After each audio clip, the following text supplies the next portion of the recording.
Salve, salam dan selamat siang. Salam sejahtera untuk Anda para pemirsa TVRI dimanapun Anda berada. Senang sekali rasanya kami dapat hadir kembali menjumpai Anda dalam program acara Mimbar Agama Katolik. Suatu program yang akan semakin menambah kecintaan serta wawasan kita tentang iman kekatolikan kita. Para pemirsa yang terkasih, kita tentu ingat salah satu isi dari sabda bahagia yang berbunyi, "Berbahagialah mereka yang murah hati, karena mereka akan beroleh kemurahan." Hal ini diucapkan Yesus karena Yesus ingin mengajarkan kepada kita bahwa kita akan memperoleh kemurahan hati Allah apabila kita murah hati kepada sesama. Dan pada hari ini, lewat perikop Injil Matius bab 20 ayat 1 sampai 16, kita akan diajak untuk semakin menghayati dan mengimani bahwa Tuhan murah hati kepada semua orang. Untuk itu bersama saya Nova Florentina dan juga narasumber kita yang telah hadir di studio, yaitu Reverendus Pader FX Marmidi SCY, yang juga merupakan dosen Fakultas Filsafat dari Universitas Katolik Santo Thomas dan formator bagi para calon imam di Seminari Tinggi Santo Petrus Sinaksak Pematang Siantar. Dan kita akan membahas satu tema yang berjudul Tuhan murah hati kepada semua orang. Tetapi sebelum kita berbincang-bincang dengan narasumber kita, maka mari kita saksikan terlebih dahulu sebuah lagu pujian yang berjudul Saat Indah yang akan dibawakan oleh paduan suara SD Santo Ignatius Medan dengan dirijen Julian Franciscus Saverius Sianturi.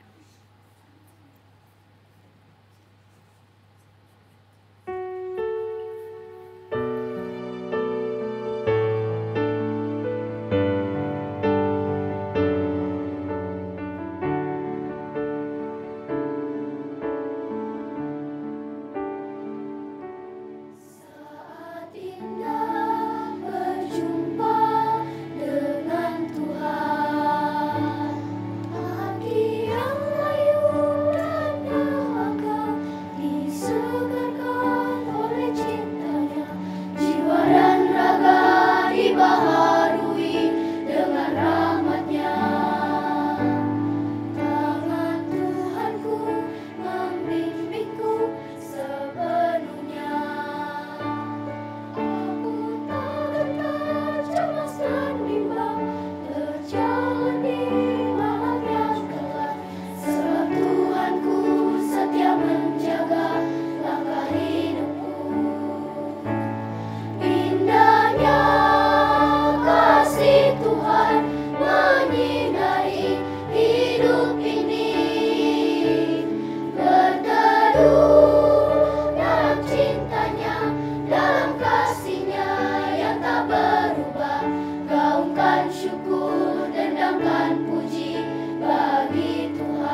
Saudara-saudariku yang dikasihi Tuhan, para pemirsa sekalian, marilah kita mengawali permenungan dari Injil yang hendak kita baca dan kita dengarkan dengan berdoa. Dalam nama Bapa dan Putra dan Roh Kudus, amin.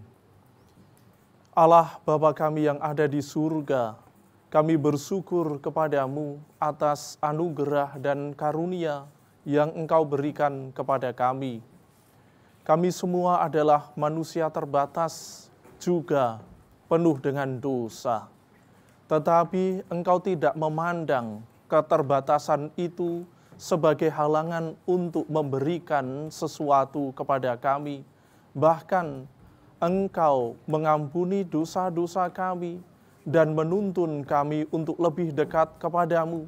Dan semakin banyak Engkau memberikan begitu banyak kebaikan kepada kami. Dan untuk itulah kami bersyukur atas semuanya itu. Dan di sana kami mengetahui bahwa Engkau adalah Tuhan yang murah hati, yang bahagia melihat kami, Kau berkati dan Kau lindungi. Semoga kami di dalam hidup kami semua senantiasa sadar akan segala kemurahan-Mu itu di dalam hidup kami, sehingga kami semakin mampu untuk bersyukur dan merasa lebih bahagia di dunia ini, demi Kristus Tuhan dan pengantara kami. Amin. Dalam nama Bapa dan Putra dan Roh Kudus. Amin.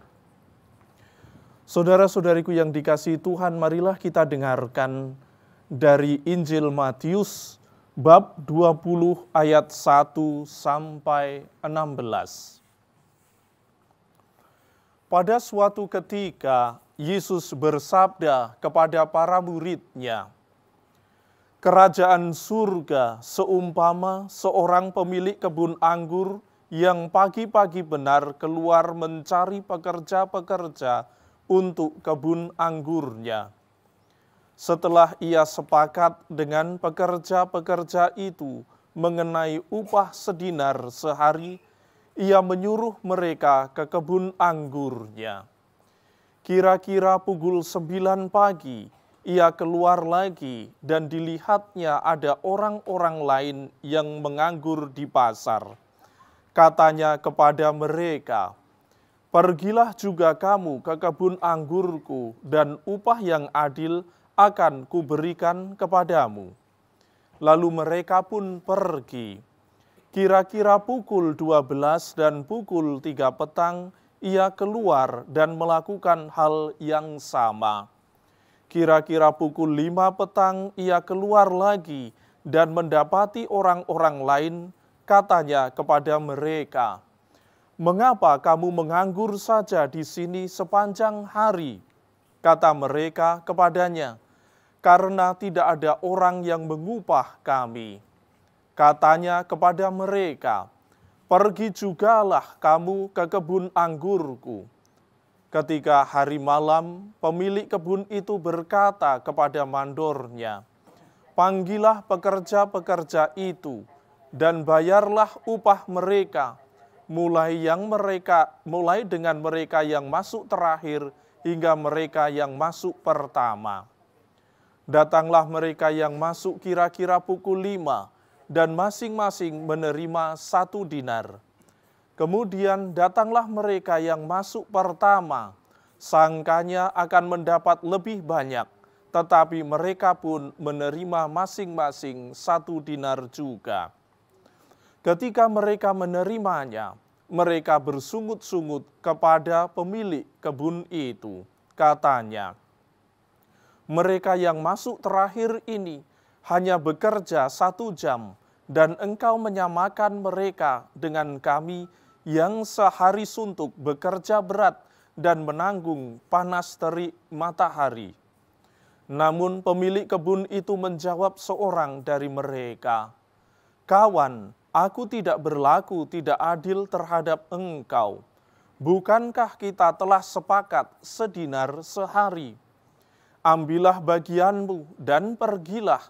Aku mau memberikan kepada orang yang masuk terakhir ini sama seperti kepadamu.' Tidakkah aku boleh mempergunakan milikku menurut kehendak hatiku? Atau iri hatikah engkau karena aku murah hati? Demikianlah mereka yang terakhir akan menjadi yang pertama, dan yang pertama akan menjadi yang terakhir. Demikianlah sabda Tuhan. Para pemirsa, saudara-saudariku yang dikasihi Tuhan, pada kesempatan ini merenungkan Injil yang baru saja kita dengarkan, ada satu pertanyaan. Apakah Tuhan itu berbuat baik hanya kepada orang-orang tertentu? Atau dengan bahasa lain, apakah Tuhan itu memberikan kehidupan yang baik hanya kepada orang-orang tertentu, bahkan orang-orang yang mengklaim diri pantas untuk menerimanya karena telah melakukan sesuatu untuknya? Tuhan itu murah hati dan adil kepada semua orang. Injil Matius yang baru saja kita dengarkan tadi menceritakan dalam perumpamaan tentang seorang tuan yang kaya. Dia memiliki kebun anggur yang luas. Ia mencari sendiri orang-orang untuk bekerja di ladangnya itu. Ia berkeliling di sepanjang jalan, di pasar, di tempat-tempat orang yang menganggur biasanya berkumpul. Lalu si tuan kaya ini menyuruh mereka semuanya untuk bekerja di ladangnya. Dan para pekerja ini sebelum diminta untuk bekerja oleh si tuan itu adalah para pengangguran. Mereka sendiri tidak punya kelebihan selain hanya bekerja di ladang. Dan ketika mereka itu menanggapi panggilan itu, ajakan si tuan itu, mereka pergi ke ladang dan bekerja. Ada yang bekerja mulai pukul 7, pukul 9, pukul 12, dan pukul 5 sore. Pada malam hari saat gajian, mereka menerima upah yang sama, yaitu 1 dinar untuk semuanya yang bekerja baik sepenuh hari atau setengah hari atau bahkan hanya 1 jam saja. Di sini persoalan muncul karena orang-orang yang bekerja mulai dari pagi merasa diperlakukan dengan tidak adil sebab menerima upah yang sama. Di sini sang tuan menjelaskan bahwa pertama, upah 1 dinar yang ia berikan itu adalah kesepakatan ketika mereka akan mulai bekerja. Itu sudah kesepakatan mereka ketika hendak mau bekerja.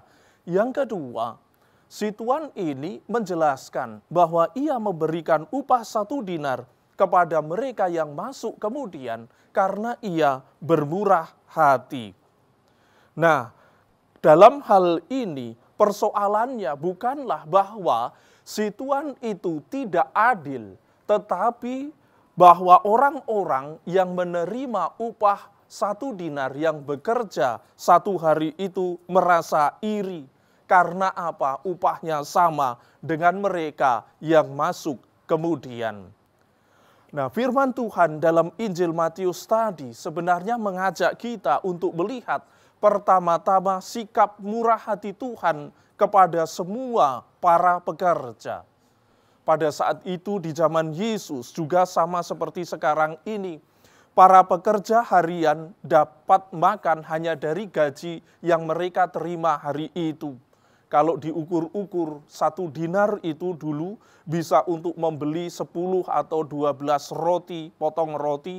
Dan ini cukup untuk makan 1 keluarga, suami istri dan 1 anak. Jadi si tuan itu ketika mau memberikan gaji kepada mereka, si tuan tidak hanya melihat gaji yang harus ia berikan kepada para pekerja ini, tetapi juga melihat situasi para pekerja ini, apakah mereka nanti dapat makan dengan gajinya ini. Maka yang dilihatnya adalah lebih jauh hanya sekedar menggaji, tetapi kehidupan mereka. Nah, saudara-saudariku yang dikasihi Tuhan, si tuan yang kaya pemilik kebun anggur yang diceritakan dalam perumpamaan tadi, itu menggambarkan Tuhan sendiri. Tuhan mengundang sebuah manusia, kita semua, untuk bekerja di ladang anggurnya. Pada zaman Yesus, pertanian masih dilakukan dengan tangan sehingga dibutuhkan banyak tenaga untuk bekerja. Demikian juga saat ini, banyak pekerja juga dibutuhkan dalam kerajaan Allah. Sekali lagi perumpamaan menceritakan bahwa si tuan pemiliklah yang berinisiatif membawa pekerjanya ke tempat kerja. Ia pergi sendiri ke pasar-pasar, ke pinggir jalan, lalu menemukan mereka dan kemudian meminta mereka untuk bekerja di ladangnya. Ini menggambarkan ketika Tuhan hendak menyelamatkan seseorang, Tuhan tidak memandang apakah orang tersebut itu pernah melakukan sesuatu kepada Tuhan atau tidak. Orang hanya dibutuhkan mendengar firman-Nya dan datang untuk bekerja di ladang-Nya. Dan inilah kemurahan hati Tuhan. Kemurahan hati Tuhan terwujud dalam sikap-Nya yang bagi kita orang beriman, Tuhan itu terus-menerus mencari dan memanggil orang berdosa untuk kembali ke jalan yang benar. Dalam perumpamaan tadi kita bisa membayangkan bagaimana keadaan orang-orang yang diundang untuk bekerja sebelum si tuan itu memperkerjakan mereka. Bisa kita bayangkan mereka miskin, mereka tidak mempunyai kemampuan untuk menciptakan lapangan kerja bagi mereka sendiri. Mereka tidak punya apa-apa untuk dimakan untuk diri mereka maupun keluarga mereka. Mereka putus asa, karena itulah mereka pergi ke pasar, berkumpul dengan teman-teman, karena tidak ada sesuatu yang bisa memberi harapan dalam hidup mereka. Tetapi ketika ada si tuan kaya yang datang mengundang mereka, bagi mereka undangan si tuan untuk bekerja itu membuat mereka memiliki harapan dan kehidupan.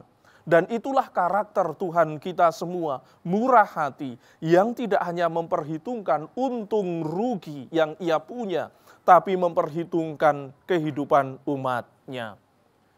Pemazmur pernah mengatakan demikian, nyanyikanlah mazmur bagi Tuhan, hai orang-orang yang dikasihi-Nya, dan persembahkanlah syukur kepadanya yang kudus, sebab ia murah hati. Kemurahan hati Tuhan yang telah kita terima semestinya mendorong kita untuk senantiasa bersyukur kepadanya. Saudara-saudariku yang dikasihi Tuhan, merenungkan kemurahan hati Tuhan ini, marilah kita juga mendengarkan lagu yang akan dibawakan oleh Angela Sinaga.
Ya, itu tadi suatu lagu yang indah yang dibawakan oleh adik kita Angela Sinaga.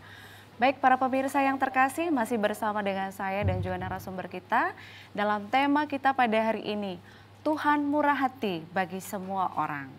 Maka telah hadir di studio bersama kita Reverendus Father FX Marmidi SCY atau biasa disapa dengan Romo Marmidi. Halo Romo.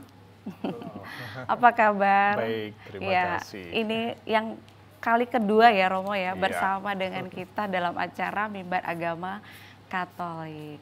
Baik, senang sekali Romo kita bisa berjumpa kembali dan juga para pemirsa tentunya juga senang kita boleh berbincang, apalagi tema kita hari ini sungguh menarik, yaitu Tuhan murah hati bagi semua orang. Nah Romo, berdasarkan tema dan kisah Injil tadi ya, ini Tuhan murah hati kepada semua orang, tapi sebelumnya ini Romo, apa sebenarnya arti atau makna dari kata murah hati itu sendiri? Lalu jika dikaitkan dengan ajaran dalam agama Katolik, apa yang bisa kita imani lewat kata murah hati ini Romo? Baik, di dalam Injil sendiri, apa yang kita renungkan, apa yang kita baca tadi, dengarkan. Kata murah hati itu sebenarnya menerjemahkan kata baik, ya sejalan dengan baik. Tetapi baik itu baik yang seperti apa? Murah hati itu demikian, murah hati yang baik itu demikian. Ketika kita menerima sesuatu dari orang lain di mana kita tidak pantas untuk menerimanya, itulah murah hati. Gitu dalam ya? arti tidak pantas itu apa yang kita terima itu melebihi dari apa yang kita harapkan. Nah itulah murah hati. Seperti tadi ya, dalam Injil ada yang datang bekerja hanya 1 jam. Semestinya mungkin hanya 1/5 dinar itu dapat gaji. Tapi ternyata dapat gaji 1 dinar. Nah itulah murah hati. Jadi mendapatkan sesuatu yang melebihi gitu ya. Nah kalau di dalam tradisi ajaran gereja Katolik ya kita diajak untuk menerima mensyukuri segala karunia itu ya, tetapi di dalam tradisi misalnya di dalam hidup beriman menggereja itu ada beberapa seperti misalnya ada sakramen tobat di sana ya. Di situ kita menerima kemurahan hati Allah sehingga kita diampuni. Semestinya kita orang berdosa itu dihukum. Kalau adil itu kita dihukum. Tapi Tuhan memberi kesempatan kita mengakui dosa dan kita diampuni. Nah itu salah satunya. Lalu juga di dalam Ekaristi kita tidak pantas itu menerima Yesus, tetapi Yesus datang mendatangi kita. Ya itulah kemurahan yang kita terima ya. Dan kita diajak dalam tradisi gereja untuk mempraktekkan iman ini, di mana kita juga misalnya kalau ada di gereja itu kan ada seksi sosial, bantu PSE orang, gitu ya, nah seperti itu. Nah diwujudkan dalam hal-hal itu sehingga ada kemurahan meskipun banyak ada orang yang tidak ada hubungannya dengan gereja atau bekerja untuk gereja, tetapi kita melihat ada yang kurang, kita memberi, ya, membantu. Nah itulah ada kemurahan. kaitan juga dengan belas kasih gitu ya. Ya, ada belas kasih. Kalau belas kasih itu lebih dari saya melakukan sesuatu karena dorongan dari dalam, ya, begitu. Ya. Baik. Lalu Romo tadi dari kisah kan kita sungguh menarik ya, bahwa yang bekerja di tuan yang memiliki kebun anggur itu ada yang masuk jam 7, jam 9, jam 12, dan jam 5 sore. Tetapi justru tuannya memberikan sama sebesar 1 dinar seperti tadi Romo juga sudah jelaskan. Nah yang menarik dari yang kita lihat ya, bahwa ada keadilan menurut manusia dan keadilan menurut Allah. Nah ini dia Romo. Ketika manusia kan makanya dia menuntut, wah tidak adil dong. Saya yang sudah bekerja dari pagi tetapi bayarannya sama. Tapi justru keadilan lewat Allah itu sama. Nah bagaimana nih cara kita nih Romo? Karena sering sekali konteks ini terjadi pada hidup kita gitu ya Romo ya.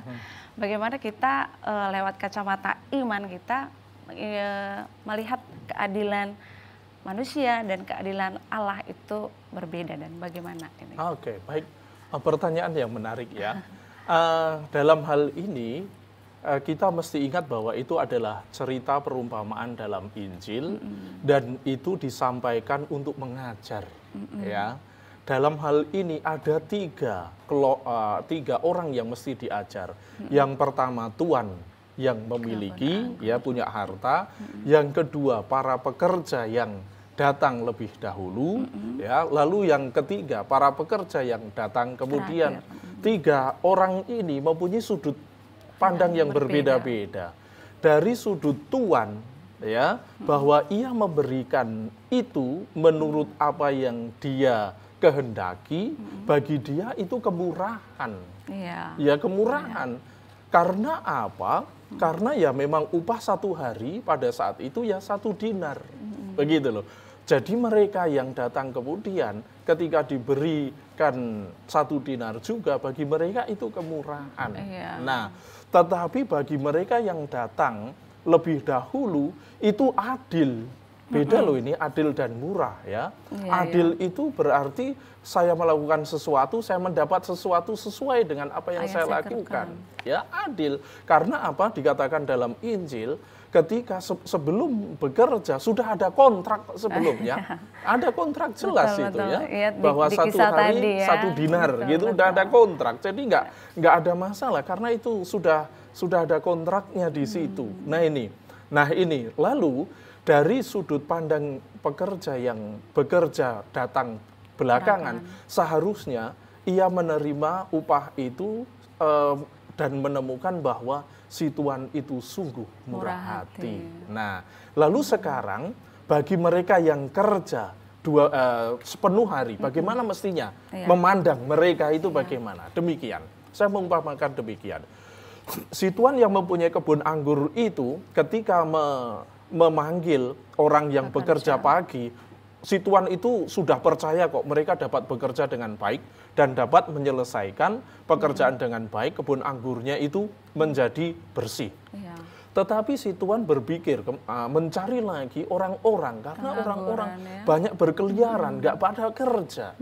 Nah, mungkin mereka juga tidak bisa diandalkan datang kemudian. Tetapi si tuan mengandalkan yang utama ini. Sehingga apa? Karena kehadiran yang utama bekerja inilah yang mereka dapat ikut bekerja dan mendapatkan rezeki juga. Dari sudut pandang mereka yang bekerja sehari penuh seharusnya demikian. Mereka itu menjadi saluran berkat bagi sesama. Karena kehadiran mereka bekerja itulah orang lain dapat ikut bekerja dan mendapatkan itu. Nah itu semestinya itu ya. Jadi tidak perlu dengan iri hati gitu ya Romo, nah itu. Jadi lawannya dengan menyalurkan berkat itu iri hati. Iri hati, maka harus dihilangkan itu ya Romo harus dihilangkan itu ya. Baik, sangat menarik Romo. Lalu terkait dengan antara murah hati dan keadilan ini Romo. Saya pernah membaca satu tulisan berisi begini Romo. Keadilan dan kemurahan hati adalah 2 hal yang tak terpisahkan. Keadilan tanpa kemurahan hati adalah kekejaman, sedangkan kemurahan hati tanpa keadilan adalah pemborosan. Nah, ini saya tertarik dan saya pengen belajar nih dari Romo gimana nih menafsirkan tulisan ini. Oh iya, baik. Keadilan dan kemurahan hati adalah 2 hal yang tak terpisahkan ya. Tanpa kemurahan hati kekejaman, tapi di lain sisi tanpa kemurahan hati tanpa keadilan pemborosan. Nah, ini saya lihat dari perspektif Alkitabiah ya, kitab suci ya. Memang di dalam kitab suci sendiri sering berbicara tentang keadilan. Dan umat Tuhan itu selalu menginginkan Tuhan itu adil. Ya, adil kepada umatnya dalam konteks apa? Umatnya itu sudah menyembah Tuhan, berdoa kepadanya, maka bahwa Tuhan itu adil adalah Tuhan memberi perlindungan kepada mereka, menuntun mereka, lalu juga memberkati mereka. Nah itu adil ya. Tetapi pertanyaannya adalah bagaimana kalau umatnya ini berdosa? Keadilannya seperti apa coba yang harus diberikan? Kan hukuman. Kalau itu berbicara adil, hukuman. Dan kita tahu bahwa kita semua manusia itu berdosa. Kalau adil, kita semua dihukum kok. Nah itu ya. Tetapi karena Tuhan bermurah hati, kita nggak dihukum, diampuni. Nah itulah kemurahan hati. Ya di situ ya. Jadi memang benar bahwa keadilan mesti melihat kemurahan hati. Kemurahan hati ketika orientasinya adalah untuk menyelamatkan orang, itu mesti bisa melampaui keadilan. Nah, begitu ya. Baik, menarik sekali Romo. Iya. Lalu kaitan yang pemborosan tadi itu Romo. Untuk pemborosan ya, mungkin lebih secara ekonomis juga ya, begini. Dalam kasus tadi para pekerja tadi, bisa saja si tuan itu tidak mengundang mereka yang belakangan itu lalu dikasih uang begitu saja. Kan? Tidak disuruh bekerja. Tidak suruh bekerja, tapi kan itu tidak mendidik. Mereka harus bisa berpartisipasi bekerja di ladang Tuhan, lalu mereka selamat. Itulah iman. Tidak ada keselamatan kalau orang itu tidak beriman. Meskipun imannya sedikit kan ya. Nah, kan seperti itu. Baik. Semakin jelas Romo. Tadinya saya bertanya-tanya ini apa maksudnya, dan ternyata ini terjawab justru lewat bacaan Injil kita pada hari ini justru nampak ya Romo ya. Baik, lalu Romo, ini konteks dalam kehidupan sehari-hari ya.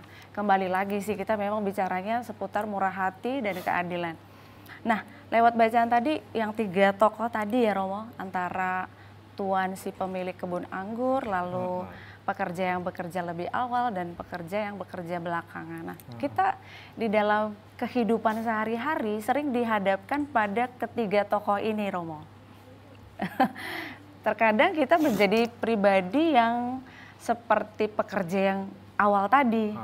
Kita melihat orang lebih banyak dapat, padahal saya lebih banyak kerja gitu. Nah, ini kan jadi seperti yang pekerja awal tadi. Lalu kadang kita menjadi yang belakangan juga, kita dapat berkat padahal kita ya sedikit memberi. Dan terkadang kita juga memberikan kita juga mengalami seperti tuan pemilik kebun anggur. Kita berbuat seperti itu kepada sesama kita, tetapi kita dinilai wah tidak adil, atau bahkan sampai kita berlaku seperti itu kita juga jadinya dibenci gitu Romo. Nah, gimana ini Romo? Supaya bagaimana kita ketika dihadapkan ketiga posisi ini, mungkin dari segi sebagai tuan, sebagai pekerja awal, lalu pekerja belakangan nih, apa hal yang harus dimiliki ketiganya? Selain mungkin kiat-kiat biar murah hati itu apa gitu Romo mudahnya gitu. Baik, ini menurut saya ini mesti dilihat dari beberapa sisi ya. Yang pertama, ketika kita bekerja, kita pertama melihat dulu istilahnya kontrak. Iya toh. Kontrak, kita bekerja ini gajinya berapa, kerja berapa jam, kan ada di situ ya. Betul, nah, kalau si tuan itu menuntut lebih tapi gajinya sama, kan pasti nggak adil di situ ya, gitu ya. Nah, demikian juga yang bekerja ini, kalau dia itu bekerjanya malas-malasan, ogah-ogahan, tapi menuntut gaji yang seperti kontrak, nah itu kan juga nggak baik. Nah, itu pertama yang dilihat di situ. Jadi mesti adil dulu ya, mesti adil dulu. Ini baik tuan maupun pekerja. Lalu yang kedua, ini dia yang tentang iri hati. Ini kelebihan orang Kristiani, di mana ketika kita bekerja, bisakah kita itu relakah kita menjadi saluran berkat? Kita bekerja sungguh-sungguh, dan akibat dari pekerjaan kita yang sungguh-sungguh itu, orang lain dapat menikmatinya juga. Kita nggak rugi kok, dengan kerja itu, karena gaji kita sama. Apa yang kita terima kan sama, tapi akibatnya itu lebih luas lagi. Banyak orang itu karena kita misalnya diandalkan atau dilihat baik, sehingga si tuan itu mengajak orang lain untuk bekerja, untuk bisa mendapatkan rezeki lebih banyak dan seterusnya toh. Nah, itulah kita di situ menjadi berkat bagi sesama. Baik, sangat menarik sekali ya Romo. Jadi lewat tadi mungkin semakin menyentuh dan menyadarkan kita bahwa intinya adalah keadilan, dan kita siap untuk selalu menjadi saluran berkat bagi sesama. Baik Romo dan para pemirsa yang terkasih, sebelum kita melanjutkan perbincangan kita seputar tema kita pada hari ini, kita akan dengarkan kembali satu lagu pujian yang berjudul Kutemukan Cinta, yang akan dibawakan oleh adik kita bernama Didima Sineri. Ini dia.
Ya baik, masih bersama kami dalam program acara Mimbar Agama Katolik. Baik Romo, kita lanjutkan perbincangan kita ya. Terkait ini Romo, dengan fokus pastoral Keuskupan Agung Medan yaitu umat Katolik yang bersekutu dan juga lewat tema BKSN di tahun 2023 ini yaitu umat Katolik bersekutu seturut sabda Allah. Ini saya mau tanya juga ke Romo nih, apa kaitan dari Injil Matius bab 20 ayat 1 sampai 16 yang kita bahas hari ini nih Romo dengan unsur-unsur persekutuan. Nah, itu dia. Iya, baik. Memang tidak ada kata persekutuan di dalam Injil tadi, tapi kita bisa memaknai bahwa persekutuan adalah kebersamaan, ya, di mana kita di sana itu bersama-sama berkumpul, ada kesatuan. Nah, dari Injil tadi, persekutuan itu terbentuk karena panggilan si Tuan. Iya. Ya, yang bekerja di kebun anggurnya. Ya itu ya. Apa arti persekutuan? Persekutuan adalah panggilan untuk semua orang beriman, di mana orang beriman bekerja di ladang Tuhan yang sama, dalam gereja yang sama. Bentuknya bisa berbeda-beda, yang datang juga bisa berbeda-beda kapan saja, tetapi di ladang yang sama. Dan tempat yang sama di mana kita bekerja, itulah yang membentuk kita komunitas. Betul, ya. Betul. Nah itu. Baik, lalu seperti tadi ya, karena kita dipanggil, maka kita bekerja di ladang Tuhan lah ibaratnya gitu ya Romo ya. Dan ada konteksnya tentang kerajaan Allah, karena Allah sendiri yang memiliki. Nah, lalu bagaimana dengan persoalan kerja, upah, pengangguran, lalu juga pengangguran dan pekerja tadi terkait pada kerajaan Allah ini Romo? Baik, ini ya. Kebetulan Injil yang kita baca ini untuk bacaan Injil minggu besok, dan selama 19 tahun di hari Minggu besok itu merupakan hari pengungsi dan migran sedunia. Itu. Nah, selalu diberi pesan di hari Minggu besok itu oleh Paus sendiri supaya kita memberi tempat bagi mereka yang kecil, yang tidak punya pekerjaan, yang tidak punya tempat tinggal, Di situ kita mempunyai perhatian kepada mereka semua. Perhatiannya itu dalam bentuk apa? Ya banyak hal. Tetapi yang lebih jauh lagi adalah anjuran supaya masyarakat itu menciptakan entah itu semacam sistem di mana sistem ini bisa memberdayakan semua orang. Tidak istilahnya seperti kapitalisme atau apa gitu, yang bermodal, yang kaya semakin kaya, yang miskin semakin miskin. Menyertakan mereka yang kurang tersapa, kurang punya kesempatan untuk bisa maju secara ekonomi sosial, kan seperti gambaran tadi, si Tuan mengundang semua orang supaya mengambil bagian dan bisa hidup layak dari juga kerja mereka, bukan karena cuman begitu diberi saja. Nah begitu ya. Semakin menarik sekali Romo. Lalu tadi bahwa Tuan pemilik kebun anggur itu memanggil para pekerja-pekerja, sama seperti Allah juga memanggil kita seluruh umatnya untuk bekerja di ladang Tuhan gitu ya Romo. Baik, nah apakah umat itu sungguh-sungguh menyadari akan panggilan ini Romo untuk bekerja lalu membentuk persekutuan. Nah ini apalagi ini gereja sinodal ya Romo ya. Gereja berjalan bersama, ini bagaimana peran-peran dari seluruh umat untuk bisa mewujudkan persekutuan ini Romo? Baik, dalam hal ini inilah yang mesti disadarkan pada umat ya. Karena apa?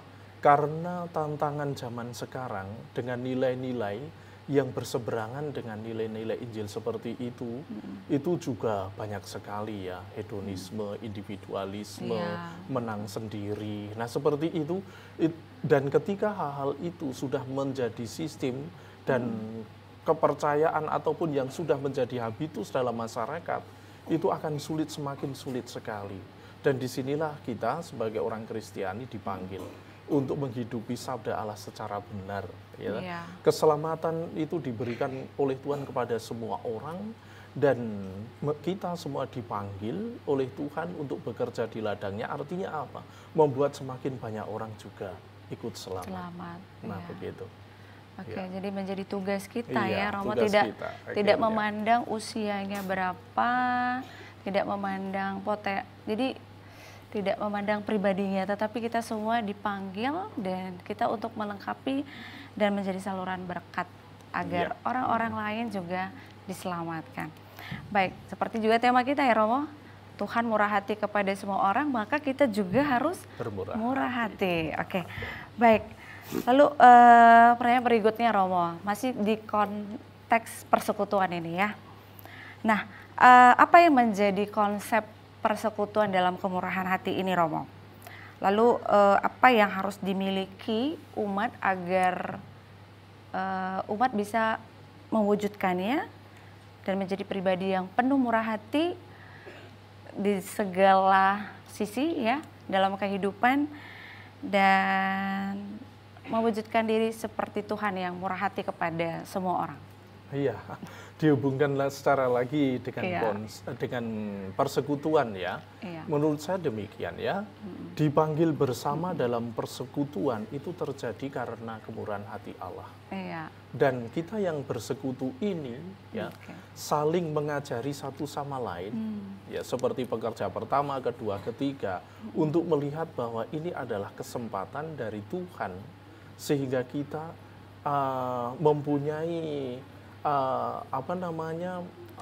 mempunyai bagian, supaya kita dapat ambil bagian dalam istilahnya itu kerja Tuhan, Kerja Tuhan. rencana Tuhan, sehingga kita itu bisa diselamatkan. Nah, ini di sini karena kita tahu bahwa segala banyak hal itu adalah kemurahan. Kita Iya. banyak sekali menerima sesuatu yang sebenarnya tidak pantas kita terima. Tetapi Allah Allah memberi, menganugerahkan dan itulah kita. kemurahan. Iya. Iya. Iya. Ya, kalau misalnya kita ingat-ingat bahwa kemurahan hati Allah itu luar biasa dalam hidup kita ya, Romo. Iya. Ya, dan itu juga yang mendorong kita untuk semakin bermurah hati kepada semua orang. Baik, sebagai penutup, Romo, apa ini pesan-pesan Romo kepada seluruh pemirsa TVRI yang saat ini sedang menonton acara Mimbar Agama Katolik terkait dengan tema kita pada hari ini secara singkat, Romo? Monggo. Baik, tadi seperti yang sudah dikatakan, saya Iya. sangat tersentuh ini. Tuhan itu sudah sungguh murah hati kepada kita. Kemurahan hatinya itu membuat kita bahagia, dan kita juga jangan lupa bermurah hati seperti Tuhan. Iya. Karena dengan bermurah hati kita juga menjadi saluran berkat, dan kita tersisihkan dari yang namanya iri hati. Iya, betul. Mesti menyisihkan itu Iya, ya. iya. Oke. Begitu. Baik, terima kasih Romo untuk kebersamaan kita pada hari ini, dan para pemirsa TVRI dimanapun Anda berada, demikianlah tadi perbincangan kita di seputar tema kita, yaitu Tuhan murah hati kepada semua orang.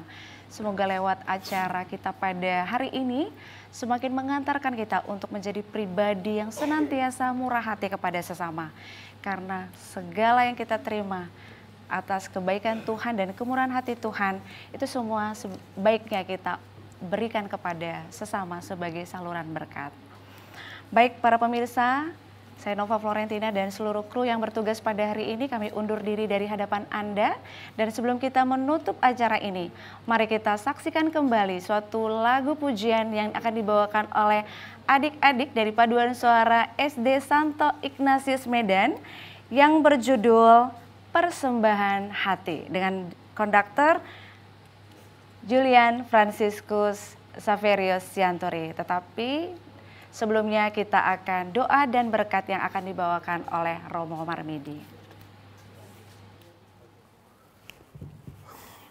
Saudara-saudari pemirsa sekalian, marilah kita berdoa.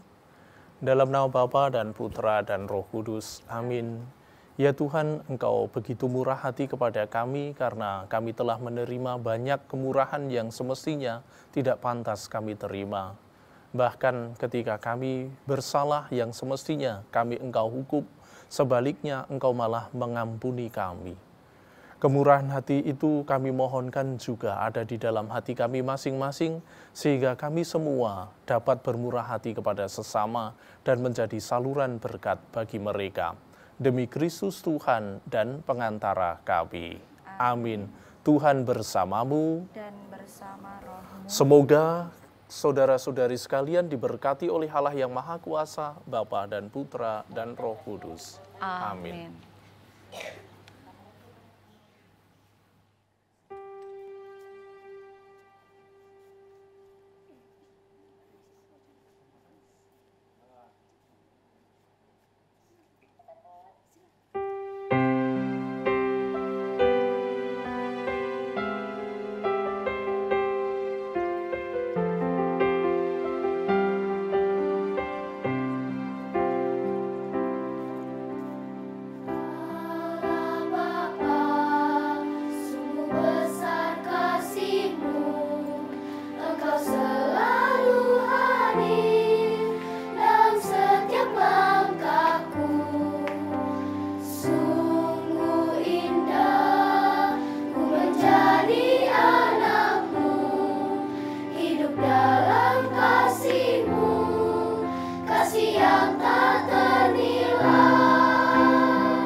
Ini